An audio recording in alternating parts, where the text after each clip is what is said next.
छौँ।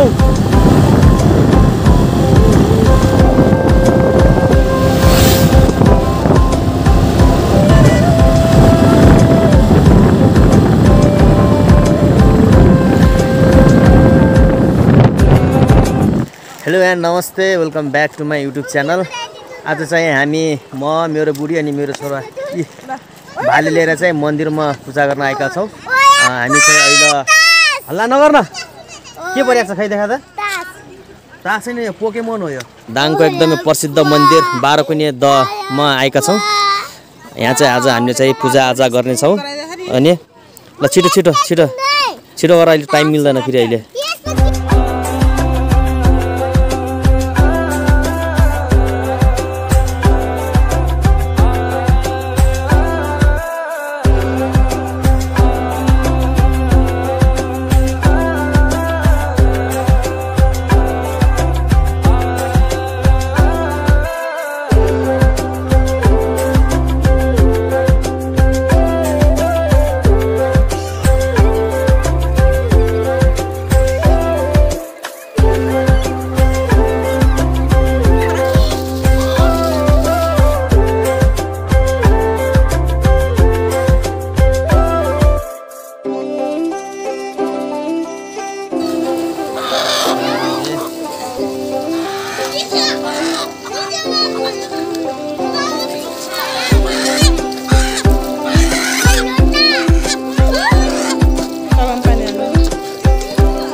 ल अब हामी चाहिँ मेन मन्दिरमा पूजा गर्ने भनेर आइसकेका छौँ।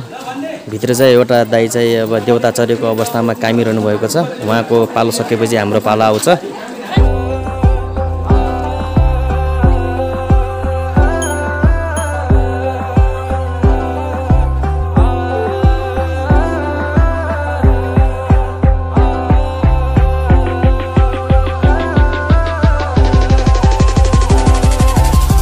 नरिवल पनि हामीले फोरिसक्यौँ भित्र पूजाआजा गरेर। अब चाहिँ हामी भालेलाई चाहिँ बलि दिन जाँदैछौँ। ए मन्दिर हो, भालेको बलि दिने बन्द छ क्या? मान्छे हुनुहुन्न क्या भित्र? आउँदै हुनुहुन्छ मान्छे चाहिँ उहाँबाट चाहिँ आउँदै हुनुहुन्छ।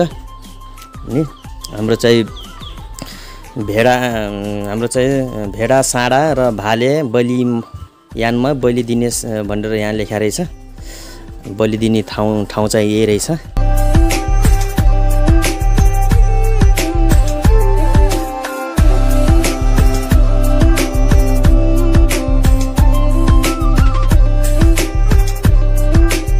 पूजा आज पनि गरिसक्यौँ होइन, चारैतिर मन्दिरमा। अनि पछि यहाँ हाम्रो क्यामेराम्यान दाइसँग कुरो गरेर लगभग हामीले 6-7वटा फोटा पनि खिचिसकेका छौँ। र अब चाहिँ मलाई अब यो पुजारी बाले दिएको ध्वजा चाहिँ बाँधिदिन्छन्। यो बाँधेपछि चाहिँ राम्रो हुन्छ भन्ने एउटा विश्वास आस्था गरिएको छ।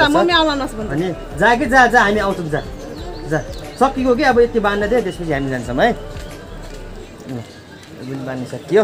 अब चाहिँ हामी मन्दिरबाट चाहिँ अब आफ्नो घरतिर प्रस्थान हुँदैछौँ। अब यो चाहिँ हाम्रो यो काटेको भाले हो। ल मेरो छोरा त गजबसँग खेलेको छ। ल खेल्दै हान्दै जर्मास्टिक यहाँ चाहिँ बच्चाहरूलाई चाहिँ भुल्ने भनेर चाहिँ यहाँ एउटा मनोरञ्जनको लागि भनेर चाहिँ खेलहरू पनि खेल्नुको लागि चाहिँ यस्तो जम्पिङ अनि त्यसपछि लिएर यहाँनिर चाहिँ एउटा घुमाउने कारवाला अनि त्यसपछि लिएर त्यहाँ चाहिँ ठुला मान्छेहरू चाहिँ खेल्नुपर्छ भनेर चाहिँ बनाएको टिकटकको लागि अनि पछि भिडियोको लागि फोटोको लागि भनेर चाहिँ त्यहाँ यस्तो पिङ बनाएको रहेछ। अनि एउटा सानो यहाँ चाहिँ एउटा बगैँचा टाइपको चाहिँ एउटा रुखहरू रोपेर चाहिँ यहाँ चाहिँ फोटोहरूको लागि भिडियोहरूको लागि टिकटकहरूको लागि भनेर चाहिँ एउटा बाटो पनि बनाएको रहेछ। त्यो हेर्दा चाहिँ एकदमै राम्रो सुन्दर देखिएको छ। तर उतातिर चाहिँ पहिलेको जस्तै चाहिँ त्यही नै पिकनिक खाने स्पट त्यही नै छ। अनि यतातिर चाहिँ अब नयाँ भवन बन्दै रहेछ होइन। अनि यो चाहिँ हाम्रो मन्दिरको पुरा भ्यू हो, हेर्न सक्नुहुन्छ। यस्तो देखिएको छ मन्दिरको भ्यू होइन। चारैतिर पहाड अनि पछि रुख बिरुवाहरूले घेरेर बनेको बिचमा सम्ममा हाम्रो चाहिँ यो दाङको एकदमै प्रसिद्ध धार्मिक मन्दिर बाह्रकुने दह छ, जहाँ चाहिँ आजसम्म कुनै पनि भक्तजनहरू चाहिँ निराश भएर फर्किनुपर्ने अवस्था छैन, किनकि यहाँ जे माग्यो ती पुग्छ भनेर एउटा विश्वास गरिएको छ। यदि तपाईँसँग शुद्ध मनले, सफा मनले र कुनै पनि नराम्रो पाप नसोचेर तपाईँले भगवानको अगाडि आएर झुकेर केही माग्नुहुन्छ भने यो स्थानमा तपाईँले मागेको अवश्य पुग्छ र पुगेको पनि छ। र अब चाहिँ मेरो बुढीले चाहिँ अब टिकटक भिडियो बनाउने भनेर चाहिँ यही स्थानमा आएर कर गरेकी छ क्या। अहिले चाहिँ म त्यही स्थानमा आएको छु। उहाँ हेर्नु न रेडी पोजिसनमा कसरी अड्डेको छ, टाइटेनिकको पोज दिइरहेको छ। अब ठिकै छ, उसको पनि टिकटक भिडियो बनाइदिनु पऱ्यो, होइन भने त फेरि यही त होइन, बुझ्न सकिन्न।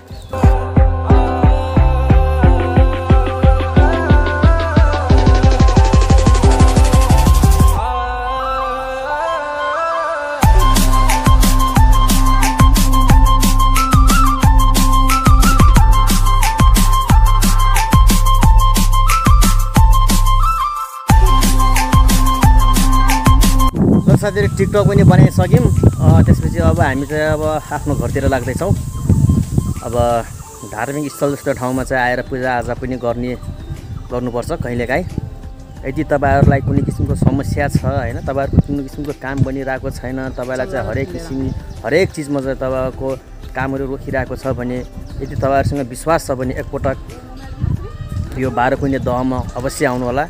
हजुरले आँटेको सोचेको मनोकामना पुरा हुन्छ। फेरि राम्रो कामको लागि, नराम्रो कामको लागि आउनु भएको छ भने फेरि ठिकै त्यसको डबल तपाईँलाई नराम्रो हुन जान्छ नि। राम्रो कामको लागि आउनु होला, राम्रो कामको लागि आउनु होला, राम्रै फल पाउनुहुन्छ भन्दै आजको भिडियो चाहिँ म यहीँ अन्त्य गर्छु। किनकि आज भिडियो छोटो हुनसक्छ तर पनि एकदमै राम्रो भिडियो बनेको छ भन्ने मलाई लाग्छ। अब यति भन्दै म पनि बिदा हुन्छु। र बिदा हुनुभन्दा अगाडि चाहिँ आज चाहिँ हाम्रो यहाँ नेपाल सैनिकहरू पनि पूजाआजा गर्न भनेर आउनु भएको रहेछ। उहाँहरूको पनि पूजाआजा सकिसकेको छ।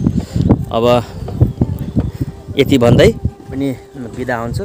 खुसी रहनुहोला, स्वस्थ रहनुहोला र सधैँ हाँसिरहनु होला र जीवनमा अगाडि बढिरहनु होला। हजुरलाई 12 पनि देवताको आशिषले सदा भरिपूर्ण रहिरहोस्। धन्यवाद। जय नेपाल। अघि पूजा गर्ने जाने बेलामा चाहिँ यो रोडबाटै हामी गएको थियौँ। यहाँनिर चाहिँ यस्तो खालको यो झन्डाहरू बनाएको थियो। पूजा गर्ने ढिलो हुन्छ कि भनेर चाहिँ म सरासर गइसकेको थिएँ। अब चाहिँ ब्याग हुन लाग्छु, घरतिर फर्किन लाग्छु। त्यही भएर चाहिँ यहाँ चाहिँ एउटा टिकटक भिडियो बनाइदिनु पर्ने भयो। अब गृहमन्त्रीले भनेपछि त मान्नै पर्छ। गृहमन्त्रीको भन्दा अगाडि कसैको केही लाग्दैन। त्यसले अब गृहमन्त्रीले भनेको त नमान्ने त कुरै हुन्न, होइन? ल ठिक छ। ऊ हेर्नुहोस् गृहमन्त्रीको पोच। ल छिटो, ल छिटो जान त। के गर्ने ल भन्न त, म बनाइदिन्छु। के गर्ने गरे सर र घुमिस्? ल घुमिकिस् ल। आहा कस्तो दामी देखेछ, भलकमा घुमिरहेछ त। अनि ए हो र? ल त ल, हस्।